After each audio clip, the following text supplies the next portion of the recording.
Assalamualaikum warahmatullahi wabarakatuh. Alhamdulillah wassalatu wassalamu ala sayyidina Rasulillah wa ala alihi wa ashabihi wa man tabi'ahu wa nasarahu wa walah amma ba'da. Pemirsa Muwasalah TV yang dimuliakan oleh Allah Subhanahu wa taala, kembali pada program kita Surga di Rumahmu. Setelah pada episode sebelumnya kita membahas tentang bulan madu dan etika zafaf, etika malam pertama, kini bersama narasumber kita, Guru mulia kita Al-Habib Hamid bin Ja'far Al-Gadri, kita akan membahas tentang tuntunan Islam dalam membangun romantisme keluarga. Apa bedanya dengan pembahasan episode sebelumnya? Seringkali romantisme itu hanya dibangun karena memiliki motivasi untuk memuaskan kebutuhan biologis saja. Tapi di luar itu tiba-tiba romantisme dihilangkan. Padahal rumah tangga yang baik adalah rumah tangga yang senantiasa baik dalam keadaan ia ingin memenuhi kebutuhan biologisnya ataupun di luar itu membangun komunikasi yang baik dan romantisme serta keindahan dari hubungan yang dilakukan antara suami dan istri. Langsung saja kita persilahkan kepada guru kita Habib Hamid bin Ja'far Al-Gadri untuk menyampaikan nasihat-nasihat beliau terkait dengan hal ini. Ahlan wa sahlan Habib. Hayyakumullah. Alhamdulillah. Masya Allah. Sehat Habib. Alhamdulillah wal afiyah. Masih semangat terus kita untuk mengedukasi. Harus semangat. Dalam hidup ini kalau tidak semangat kita lemes terus. Bener Habib. Apalagi dalam rumah tangga. Wah betul Habib. Kadang-kadang gini Habib, romantis ya. Romantis itu bagi sebagian orang dianggap sebagai sesuatu yang romantis itu cuma ada di sinetron. Romantis itu cuma ada di novel. Romantis itu cuma ada di film gitu. Tapi sebetulnya bisa nggak sih kita untuk mengaplikasikan romantisme dalam rumah tangga bahkan menjadi lebih indah seperti yang ada di novel? Tentunya sesuai dengan tuntunan Nabi Shallallahu Alaihi Wasallam. Ini juga perlu kita garis bawahi dan perlu kita sikapi bahwa selama ini kita memandang romantisme itu lebih ketika seseorang sebelum melakukan hubungan rumah tangga, sebelum memasukin jenjang pernikahan. Kita lihat itu ribut-ribut ini dengan penuh dengan dinamika, ujung-ujungnya udah abis nikah udah selesai. Seolah-olah kalau udah kumpul itu tadinya yang banyak rintangan ini udah bahagia selesai untuk selama-lamanya. Apakah begitu?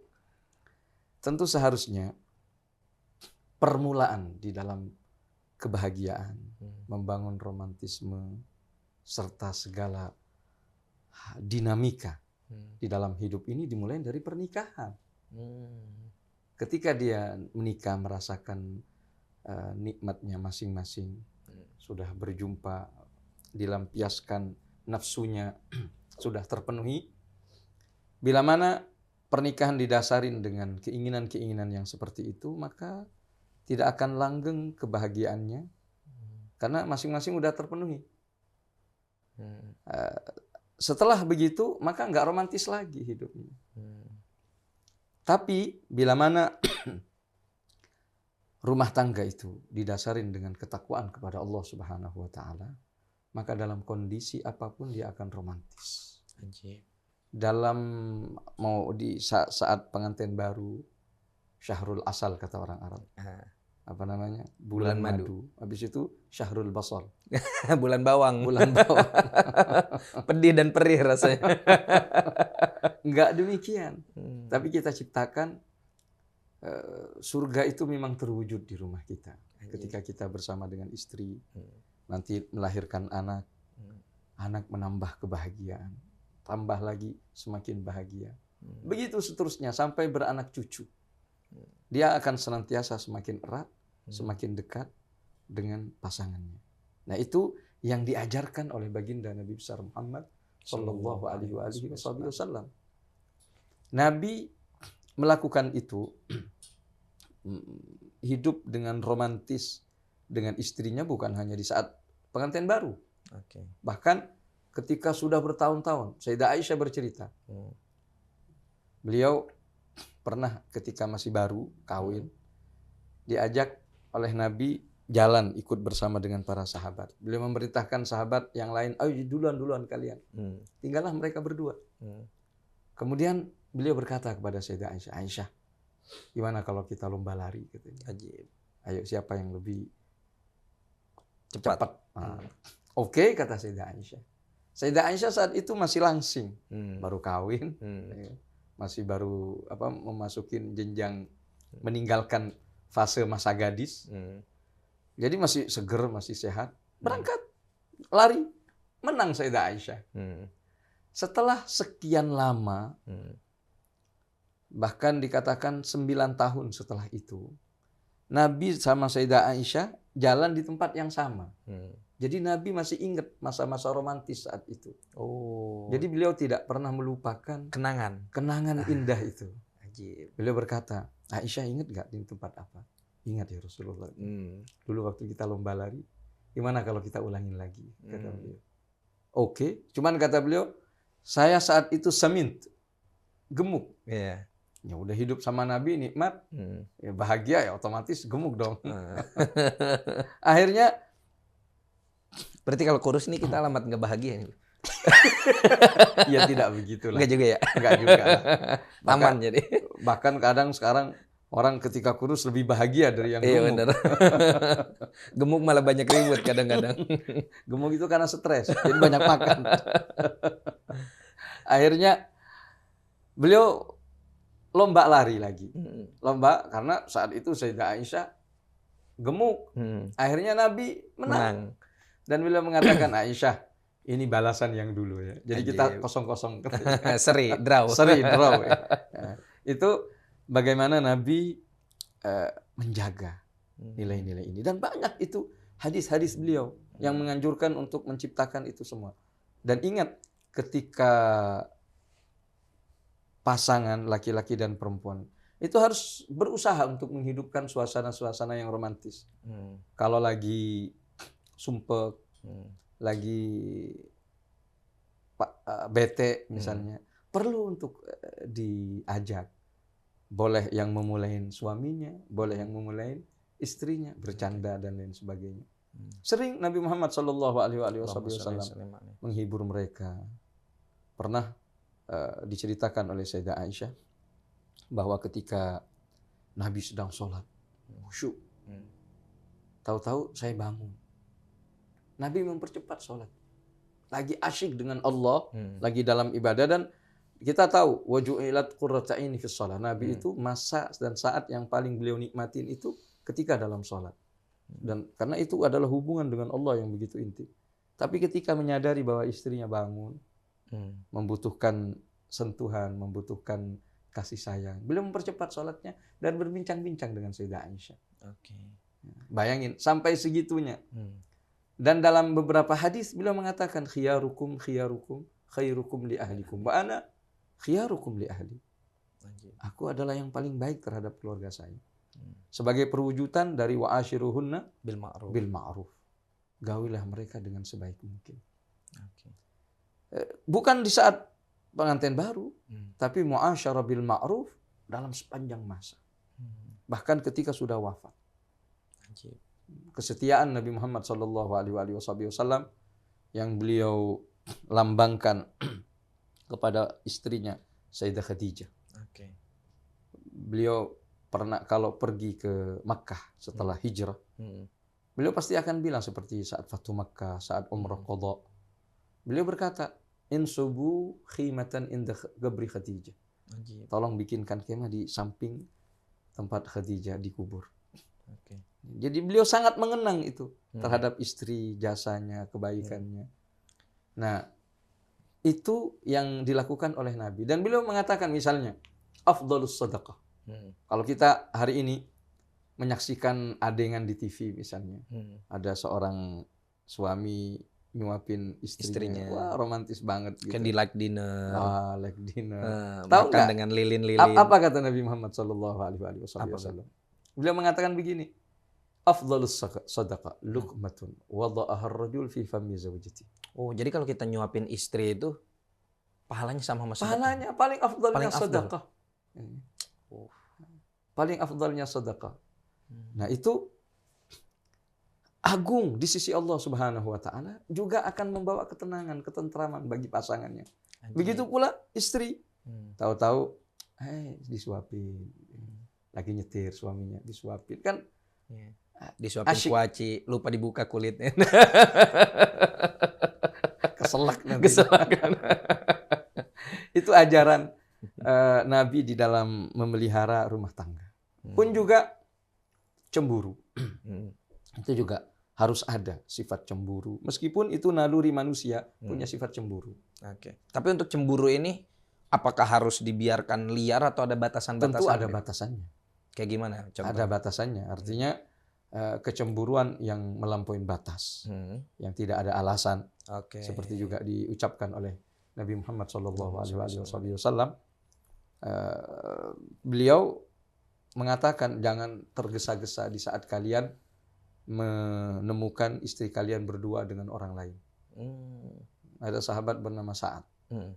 Ya Rasulullah katanya. Hingga kalian mendatangkan 3-4 saksi. Jangan langsung dituduh begini begitu. Jangan. Harus pelan-pelan, harus dengan bukti-bukti yang nyata. Jangan cepat curiga. Maksudnya berduaan dengan orang lain ini tentunya dalam perspektif perzinahan gitu. Tentunya. Oke. Itu ada sahabat bernama Sa'ad dan mengatakan, ya Rasulullah, kalau saya dapetin istri kayak gitu, wah udah deh, saya penggal udah lehernya. Setelah itu, la ubali, katanya. Saya nggak peduli habis itu. Terserah Allah memperlakukan saya bagaimana. Kata Nabi, ana aghar min Sa'ad. Saya lebih pencemburu daripada Sa'ad. Sebenarnya saat ini pencemburu. Dan saya lebih pencemburu daripada Sa'ad. Artinya Nabi sangat pencemburu. Dan Allah lebih pencemburu dari saya.